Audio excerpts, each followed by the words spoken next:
People have a weird relationship with the Book of Ecclesiastes. It sits in the middle of the Bible, this strange, cynical, and brutally honest piece of writing. It feels like the work of a world-weary old man who has seen it all and is not impressed. The book opens with a gut punch. Meaningless, meaningless, says the teacher. Utterly meaningless. Everything is meaningless. In other translations, that word is vanity. Vanity of vanities, all is vanity. Right away, we're on shaky ground. This doesn't sound like the hopeful, uplifting message many expect from Scripture. It sounds like despair. It sounds like nihilism. For centuries, readers have wrestled with this. Is Ecclesiastes the most hopeless book in the Bible? Or is there something else going on, something hidden beneath the surface of all that gloom? The answer isn't a simple yes or no. The book's power lies in its honesty about the hopeless feelings we all experience. But it doesn't leave us there. It walks us through the darkness to find a different kind of light, a more realistic kind of hope. To even begin to understand the book, we have to talk about that word. The Hebrew word is hevel. Translating it as vanity or meaningless is part of the problem. Those English words suggest worthlessness or a total lack of value, but hevel is a much more poetic and specific term. It literally means vapor mist or smoke. Think about your breath on a cold day. It's real. You can see it. But you can't grab it. You can't hold on to it. The moment you try, it's gone. That's hevel. So when the preacher says everything is hevel, he's not necessarily saying life is worthless. He's saying it's temporary, fleeting, and impossible to get a firm grip on.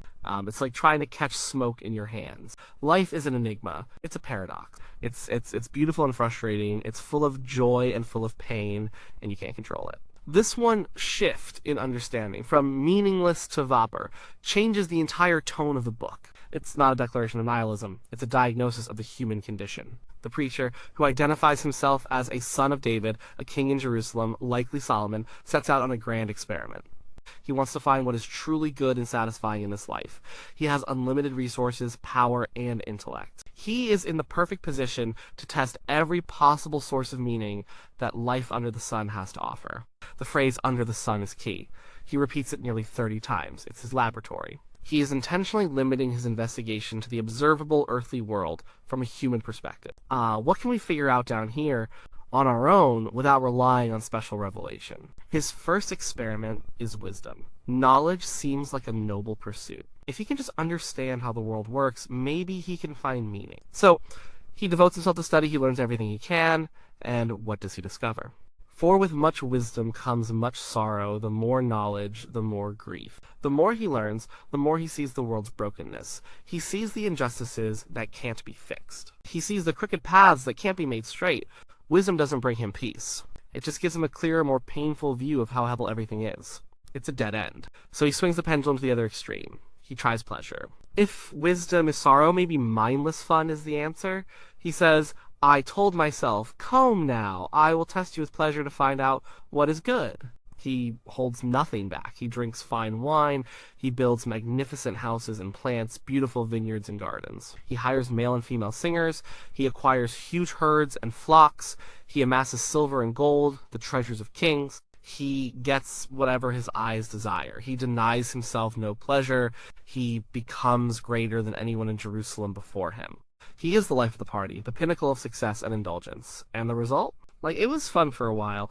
But when the party was over and he looked at everything his hands had done, it was all hevel, a chasing after the wind. There was nothing to be gained under the sun. The pleasure was real, but it was like cotton candy. Sweet for a moment, then it vanishes, leaving you with nothing. It couldn't fill the void. It was a distraction, not a destination. Next he tries work, hard work, ambition, achievement. This feels more substantial than pleasure. He poured himself into his great projects. And he admits there was a certain satisfaction in it. He found some joy in his labor. But then he started thinking. He worked his fingers to the bone, using all his skill and wisdom. But who would get the fruits of his labor when he died? He would have to leave it all to someone who hadn't worked for it. That person might be a fool. The thought kept him up at night. The unfairness of it all, the sheer pointlessness of building up a legacy that you can't control after you're gone, filled him with despair. His work, too, was hevel. It was a chasing after the wind. He also observes the world of commerce and wealth. He sees people working themselves to death to get rich, driven by envy of their neighbors. He sees that the more you have, the more you want. The lover of money never has enough. And with more wealth comes more people who want a piece of it and more worries about how to protect it. You can't even sleep well because you're worried about your investments. And then, in a stroke of bad luck, it can all be lost. Or you die and leave it all behind. Naked a man comes from his mother's womb, and as he comes, so he departs. He takes nothing from his toil that he can carry in his hand. This wealth is just another form of smoke. This is the case for hopelessness in Ecclesiastes, and it is a powerful one. The preacher looks at life with unflinching honesty and sees a world of relentless, repetitive cycles. The sun rises and sets. The wind blows south and then north. The rivers flow to the sea, but the sea is never full. Generations come and generations go, but the earth remains forever. Nothing ever really changes. There is nothing new under the sun. It's a cosmic treadmill. The deepest, darkest part of his argument is death. For death is the great equalizer, and the preacher is obsessed with it. It makes a mockery of all our striving. The wise person and the fool? They both die and are forgotten. The rich person and the poor person? They end up in the same dust. He even looks at animals and says, what's the difference? Man's fate is like that of the animals. The same fate awaits them both. As one dies, so dies the other. All have the same breath. Man has no advantage over the animal. Everything is hevel. This is a bleak thought.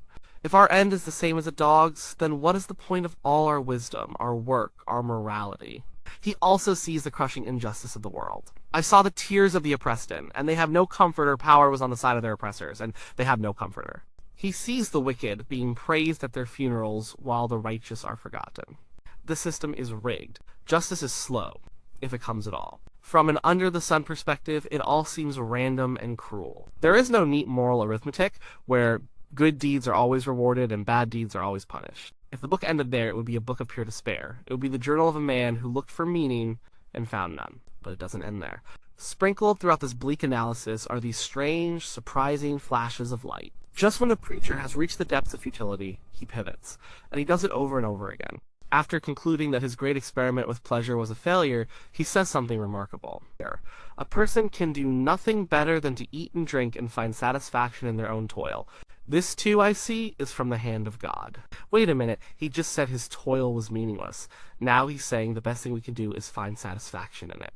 This isn't a contradiction. It's the beginning of the answer. He repeats this advice several times in the book, almost like a chorus. In chapter 3, after the famous poem about a time for everything, he says, I know that there is nothing better for people than to be happy and to do good while they live, that each of them may eat and drink and find satisfaction in all their toil. This is the gift of God. In chapter 5, this is what I have observed to be good, that it is appropriate for a person to eat, to drink, and to find satisfaction in their toilsome labor under the sun during the few days of life God has given them.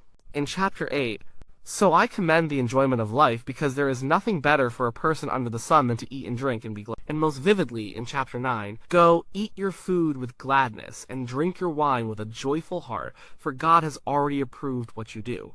Always be clothed in white, and always anoint your head with oil. Enjoy life with your wife, whom you love, all the days of this hevel life that God has given you under the sun. This is not the advice of a nihilist. A nihilist would say, nothing matters, so do whatever you want. The preacher is saying something different. He's saying, you cannot find ultimate, lasting, graspable meaning in your work, your wisdom, or your pleasure. So stop trying to. Stop trying to wring cosmic significance out of your daily life. Instead, receive your daily life as a gift. The key is that phrase from the hand of God. The preacher's carpe diem is not a secular one.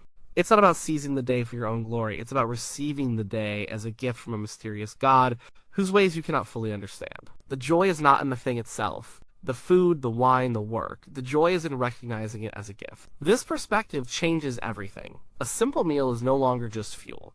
It's a moment of grace. A hard day's work is no longer just a pointless struggle. It's an opportunity to find satisfaction in the task at hand, a gift for this day. This is the book's first layer of hope. It's a grounded, realistic hope. It doesn't promise you that you can build a legacy that will last forever. It doesn't promise you that you will understand all the world's mysteries. It doesn't promise you a life free from pain or injustice. What it promises is that there is joy to be found in the present moment, in the small, simple things, if you can learn to see them as gifts from God. This requires a radical act of surrender. The source of the preacher's despair was his attempt to control life, to figure it out, to master it. His hope begins when he accepts that he can't. Chapter 3, with its list of a time for everything, is often read as a comforting poem. But In its context, it's a statement about human powerlessness. There is a time to be born and a time to die, or a time to plant and a time to uproot. We don't get to choose the times, our lives are outside of our control. God has set them. The preacher concludes that God has made everything beautiful in its time. He has also set eternity in the human heart, yet no one can fathom what God has done from beginning to end. Here is the central tension of human existence. We have eternity in our hearts. We have a deep innate longing for the permanent, the meaningful, the transcendent. But we are stuck in time, unable to see the big picture. We are creatures who long for a final answer, but can only see the confusing middle. The preacher's advice is to stop trying to be God. Stop trying to fathom the whole plan. Accept your limitations, live in the present, trust that the one who set the times has made it all beautiful in its time, even if you can't see how. This is a profoundly different kind of hope than the one we usually look for. We want a hope that is a grand, overarching purpose. We want to be part of a story that we can clearly see and understand. Ecclesiastes offers a more humble hope. It's the hope of the creature, not the creator. It's the hope that comes from letting go of the need for answers, and instead embracing the mystery. But there is one more step. The book doesn't just end with enjoy the little things. There is an epilogue, which some scholars have argued was added later by a different author. But it feels like a necessary conclusion, the final piece of the puzzle that makes sense of everything that came before it. The book concludes, "Now all has been heard. Here is the conclusion of the matter. Fear God and keep his commandments, for this is the duty of all mankind. For God will bring every deed into judgment, including every hidden thing, whether it is good or evil." At first, this might seem like a rigid, religious answer tacked onto a philosophical exploration. It might feel like a cop-out, but if you followed the preacher's journey, it's the only logical destination.